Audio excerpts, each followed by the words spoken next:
Shalom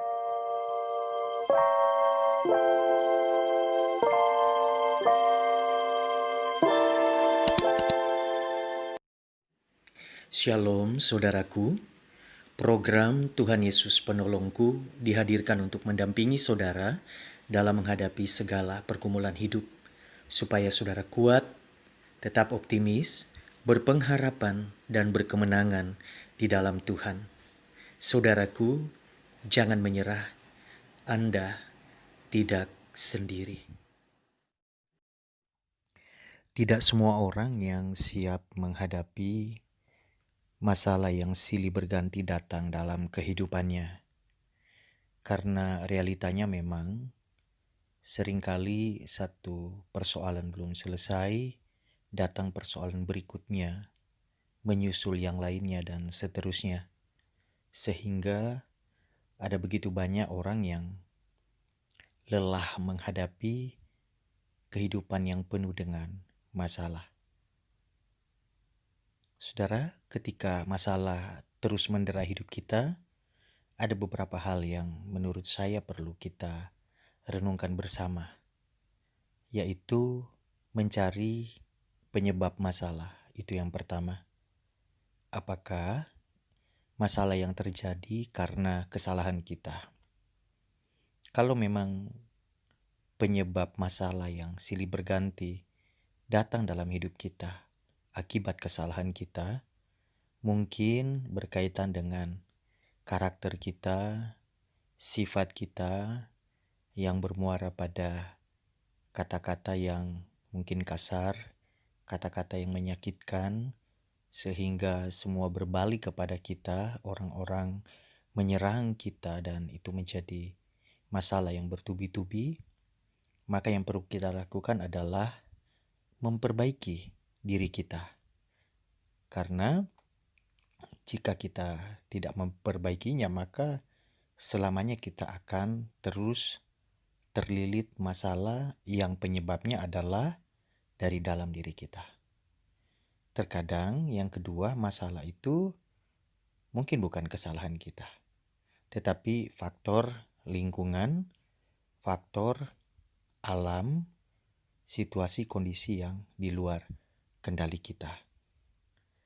Ya, ketika kita menghadapi masalah yang bukan karena kesalahan kita, tidak ada andil kita sama sekali, semua semata-mata karena mungkin kesalahan orang lain atau lingkungan atau situasi kondisi yang di luar kendali kita, maka yang perlu kita lakukan adalah mempersiapkan diri untuk menghadapi semuanya. Bahwa pasti ada jalan keluar di saat keadaan menjadi tak terkendali, keadaan memburuk. Kalau semua itu di luar kendali kita, di luar kemampuan kita, di luar kekuasaan kita, maka yang perlu kita lakukan adalah berserah penuh kepada Tuhan dan mengandalkan Tuhan yang bekerja di atas segala situasi dan keadaan. Tuhan yang tidak dikendalikan oleh situasi atau takluk kepada sikon tertentu. Tetapi yang ketiga, ketika masalah itu terjadi dalam hidup kita, bukan karena andil kita, bukan karena situasi dan kondisi tertentu, kita tidak salah, situasinya baik-baik saja, tetapi kok ada masalah? Padahal kita sudah evaluasi semuanya, kita mendapati bahwa sebenarnya keadaan berjalan dengan normal, kita juga tidak melakukan kesalahan apapun, tetapi kenapa kita bisa disalahpahami, kita bisa diserang, kita bisa dikata-katai, digosipkan, dan lain sebagainya? Kalau memang itu bukan kesalahan kita, maka percayalah, Tuhan mengizinkan itu terjadi, dan itu adalah ujian, di mana ketika kita lulus, kita naik level. Pemakaian Tuhan dalam hidup seseorang, kepercayaan Tuhan dalam hidup seseorang berkaitan dengan kapasitas atau level orang itu, sejauh mana dia dapat dipercaya oleh Tuhan. Sebesar apa volume kepercayaan Tuhan yang dapat diberikan kepadanya, itu tergantung kepada kapasitas diri orang tersebut dapat memikul tanggung jawab atau dapat mempertanggungjawabkan setiap kepercayaan yang Tuhan beri dalam hidupnya. Saya melihat ada satu pola yang sama di dalam kehidupan. Ada begitu banyak hamba Tuhan yang kontemporer maupun hamba-hamba Tuhan yang kita kenal di dalam Alkitab, bahwa ketika Allah hendak memakai hidup mereka, maka Allah mempersiapkan mereka untuk menjadi pribadi yang siap menampung karya Allah yang besar yang akan terjadi melalui mereka. Musa misalnya. Saudaraku, di dalam Ulangan 34 ayat yang ke-7 saya teringat di sana dicatat satu autobiografi singkat tentang informasi kehidupan Musa. Dikatakan Musa berumur 120 tahun ketika ia mati, matanya belum kabur dan kekuatannya belum hilang. Musa ini adalah hamba Tuhan yang luar biasa. Agama Semawi mengakui kenabiannya, termasuk agama Kristen. Dan dikatakan dalam 120 tahun usianya, matanya masih belum terganggu, penglihatannya bagus, dan kekuatannya belum hilang. Ini luar biasa. Tetapi saya melihat begini, ketika saya mempelajari kehidupan hamba Tuhan ini, dalam 120 tahun, fase kehidupan Musa ini dibagi dalam 3 periode. Periode terakhir, yaitu 40 tahun terakhir kehidupan Musa, itu adalah masa kegemilangan di mana di sana karya Allah yang besar terjadi dalam hidupnya. Dia dipakai oleh Allah untuk mengeluarkan satu bangsa yang besar dari perbudakan, yaitu bangsa Israel dari perbudakan di Mesir. Musa dipakai untuk membawa jutaan umat Allah kembali ke tanah perjanjian. Dan sebelum itu terjadi, siapakah Musa? Saya melihat di sini ada 3 periode kehidupannya dari 120 tahun masa hidupnya di dunia ini. Tuhan memproses hidupnya begitu rupa.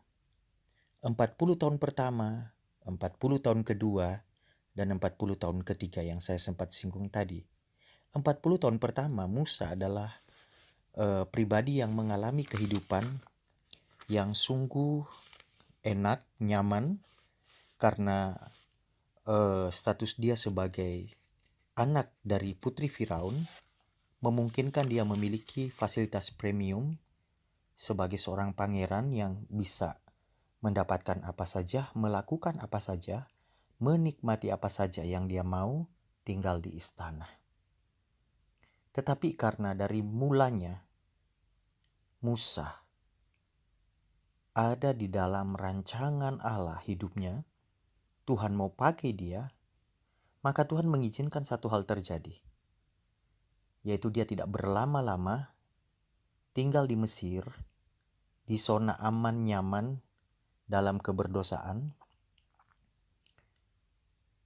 Dia masuk ke fase berikutnya.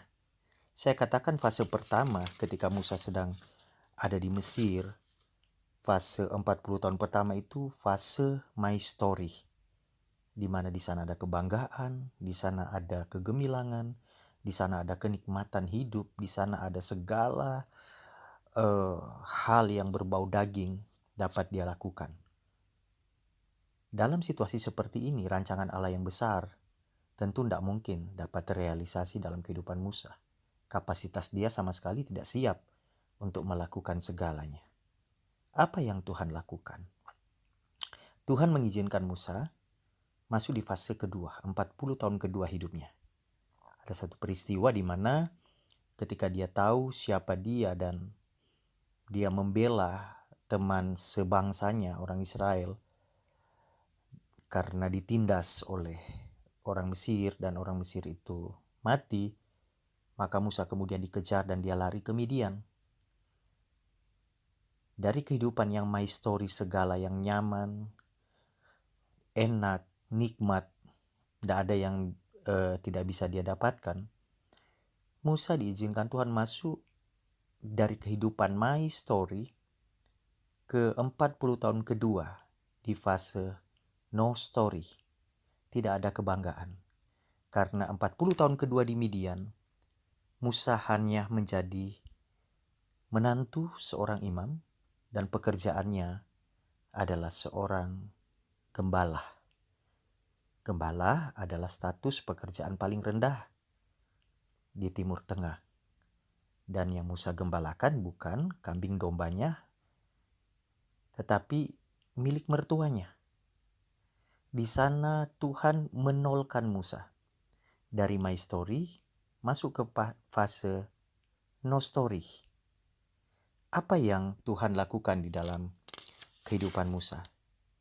Tuhan memproses hidupnya sedemikian rupa supaya dia siap masuk di dalam rancangan Allah yang besar, yaitu di fase terakhir untuk membawa keluar satu bangsa yang besar menjadi pemimpin yang karismatik, di mana apa yang menjadi perkataannya terjadi, Allah backup hidupnya. Musa dipersiapkan sehingga dikatakan di dalam Bilangan pasal 12 ayat yang ke-3, Musa itu adalah orang yang memiliki hati yang paling lembut di antara semua manusia di bumi ini. Dari seorang yang keras, Tuhan bentuk hatinya menjadi lembut, dan Tuhan sendiri berkata, Musa itu memiliki hati yang paling lembut di antara semua manusia yang ada di dunia ini. Kenapa ini penting? Karena persoalan hati itu persoalan utama di hadapan Tuhan. Manusia melihat apa yang di depan mata, tetapi Tuhan melihat hati. Jadi, orang yang hatinya lembut mudah untuk taat kepada Tuhan, mudah untuk menerjemahkan isi hati Tuhan, mudah untuk setia, mudah untuk melakukan apa yang menjadi kehendak Tuhan. Beda dengan orang yang sombong, orang yang tinggi hati, egosentris. Jadi saudaraku yang dikasihi oleh Tuhan, mungkin ketika Anda mendengarkan firman ini, Anda sedang dalam sebuah masalah yang menurut Anda tidak nyaman untuk Anda jalani, tetapi coba lihat sisi lain.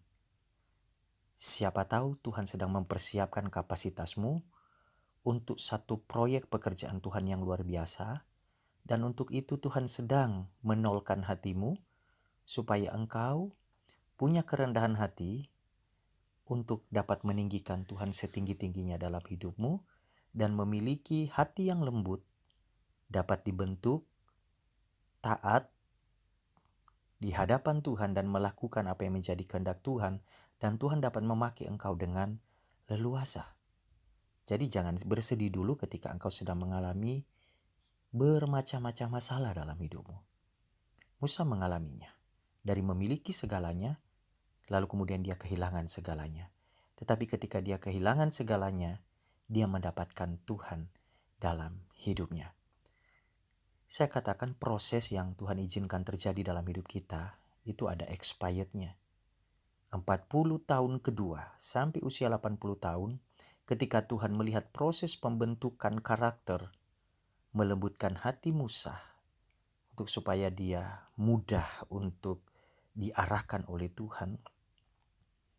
Tuhan pandang itu semua selesai, proses selesai, dan Tuhan kemudian membawa Musa masuk ke fase kehidupan yang ketiga.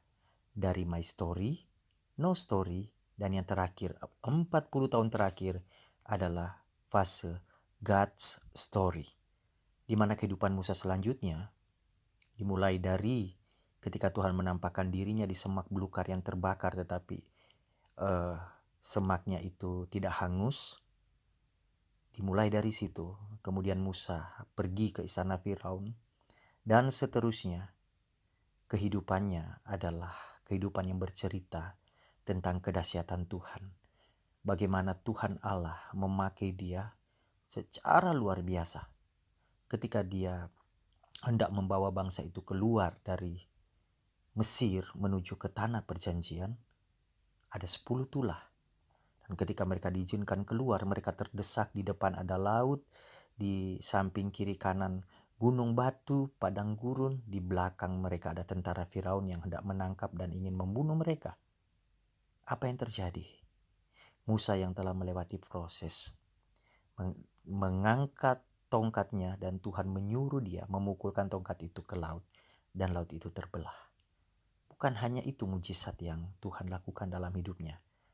Di 40 tahun terakhir masa hidup Musa, God's story, semuanya cerita tentang kedahsyatan Allah dalam hidupnya. Laut terbelah, air keluar dari gunung batu, air yang pahit menjadi manis, roti mana turun dari surga, dan berbagai macam mujizat terjadi. Apa yang dia katakan jadi, Allah backup hidupnya. Pikirkan satu hal ketika Tuhan memproses hidupmu dengan berbagai masalah yang terjadi. Tuhan menuntut pertobatan dan hati yang bersih, hati yang lembut, hati yang terbuka, sehingga ketika kita memiliki hati seperti itu, leluasa Tuhan dapat memakai kita untuk karyanya. Keselamatan bagi keluarga kita, orang di sekitar kita, melalui kesaksian hidup dan perkataan-perkataan kita yang penuh dengan kuasa karena diurapi oleh Tuhan. Jadi, saudaraku, hari ini, mari kita melihat masalah yang kita hadapi dengan perspektif yang berbeda. Bahwa Tuhan sedang membentuk kita untuk satu tujuan. Sehingga respon kita bukan lari dari masalah, bukan menyalahkan keadaan apalagi menyalahkan Tuhan karena masalah, bukan kemudian hancur mundur dan sebagainya karena masalah, tetapi respon kita adalah memperbaiki diri. Melihat masalah, dapat mengintrospeksi diri, memperbaiki diri, dan melihat rancangan Tuhan dalam hidup kita dan kemudian kita berjalan di dalam kehendak-Nya, maka fase kehidupan kita akan berubah. Selanjutnya bukan tentang bagaimana kita menjadi batu sandungan, bagaimana kita mempermalukan nama Tuhan, tetapi menjadi kehidupan masuk dalam fase God's story, di mana setiap hari cerita kita adalah cerita tentang kedahsyatan Tuhan. Dan ini akan menjadi jejak rekam kehidupan yang akan dikenang oleh generasi yang mengenal kita atau generasi sesudah kita. Pola yang lain, Yusuf sama sebelum Tuhan pakai hidupnya, Tuhan proses sampai dia siap menampung segala hal besar yang Allah mau lakukan dalam hidupnya. Kapasitasnya siap, proses selesai, dan dia menjadi seorang hamba Tuhan yang dahsyat karena Allah-Nya. Rasul Paulus, siapa saja, termasuk saya dan saudara, pola Tuhan adalah Tuhan bentuk kita dulu. Tuhan nolkan kita sehingga kita paham siapa kita dan siapa Tuhan. Dan ketika kita sampai di tahapan itu, kita akan mulai berjalan. Langkah-langkah selanjutnya dalam hidup kita adalah langkah-langkah menceritakan kedahsyatan Tuhan. Ada cerita Tuhan yang hebat yang berjalan bersama dengan kita, yang menyertai kita. Jadi bersukacitalah kalau ada persoalan pergumulan hidup yang Tuhan izinkan terjadi, karena Tuhan sedang membentuk setiap kita. Kau tidak sendiri, saudaraku. Ada Tuhan Yesus yang rancangannya tidak pernah gagal menyertaimu, dan saya akan terus berusaha untuk menjadi teman yang baik melalui renungan-renungan yang menguatkan hidupmu. Mari kita berdoa.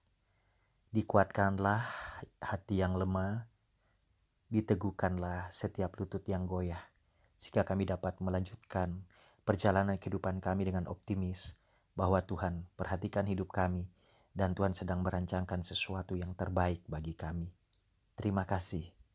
Terus bentuk kami karena kami rindu masuk dalam fase bukan hanya my story, kesenangan dunia, kesenangan daging.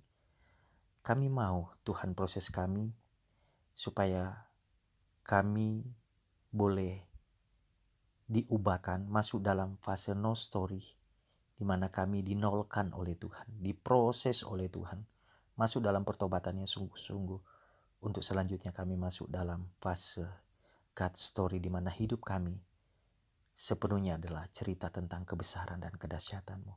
Diberkatilah setiap orang yang mendengarkan renungan ini, segala kemuliaan bagi-Mu dalam nama Yesus. Haleluya. Amin. Tidak